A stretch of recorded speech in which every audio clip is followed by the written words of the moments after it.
क्या आप विश्वास करेंगे कि एक ऐसी कंपनी जिसमें 1.75 बिलियन डॉलर का इन्वेस्टमेंट लगा हो, जिसे हॉलीवुड के बड़े बड़े प्रोड्यूसर्स सपोर्ट कर रहे हो और जिसके फाउंडर्स एंटरटेनमेंट इंडस्ट्री के दिग्गज हो, वो कंपनी सिर्फ 6 महीनों में बंद हो जाए? जी हां, सिर्फ 6 महीने।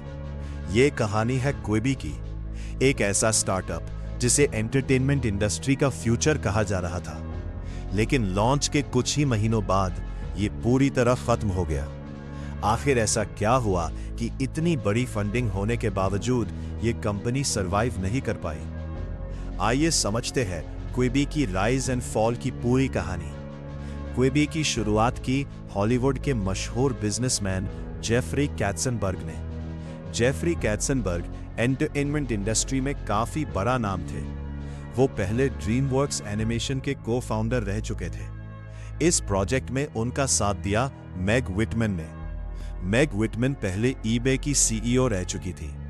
यानी इस स्टार्टअप के पीछे दो बहुत ही एक्सपीरियंस लीडर्स थे, जिनके पास एक्सपीरियंस भी था और रेप्यूटेशन भी, और दोनों मिलकर एंटरटेनमेंट इंडस्ट्री। क्विबी का मतलब था क्विक बाइट्स।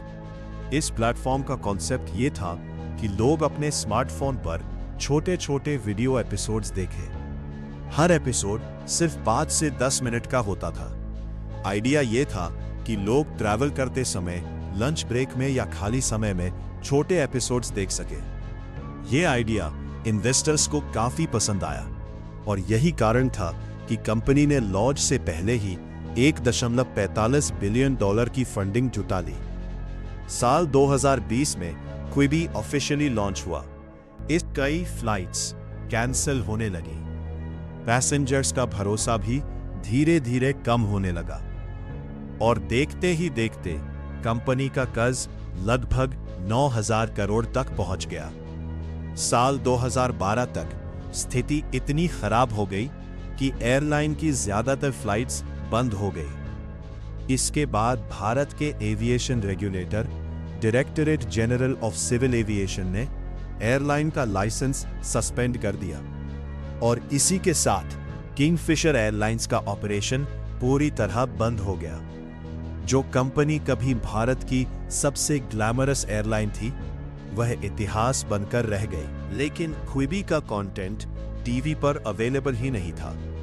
इस वजह से लोगों को यह प्लेटफॉर्म ज्यादा यूजफुल नहीं लगा। दूसरी तरफ मार्केट में पहले से ही कई बड़े प्लेटफॉर्म्स मौजूद थे, जैसे नेटफ्लिक्स और यूट्यूब। नेटफ्लिक्स पर मूवीज और लॉन्ग सीरीज उपलब्ध थी और यूट्यूब पर फ्री कंटेंट की भरमार थी। लोगों को लगा कि जब फ्री वीडियोस ऑलरेडी अवेलेबल है, तो क्विबी के लिए सब्सक्रिप्शन क्यों लिया जाए। लॉन्च के कुछ ही समय बाद क्विबी के यूजर्स तेजी से कम होने लगे। कंपनी के एक्सपेंसिव शोज ऑडियंस को अट्रैक्ट नहीं कर पाए। रेवेन्यू बहुत कम था, लेकिन कंटेंट बनाने का खर्च बहुत ज्यादा था और धीरे धीरे कंपनी फाइनेंशियल प्रेशर में आने लगी। आखिरकार लॉन्च के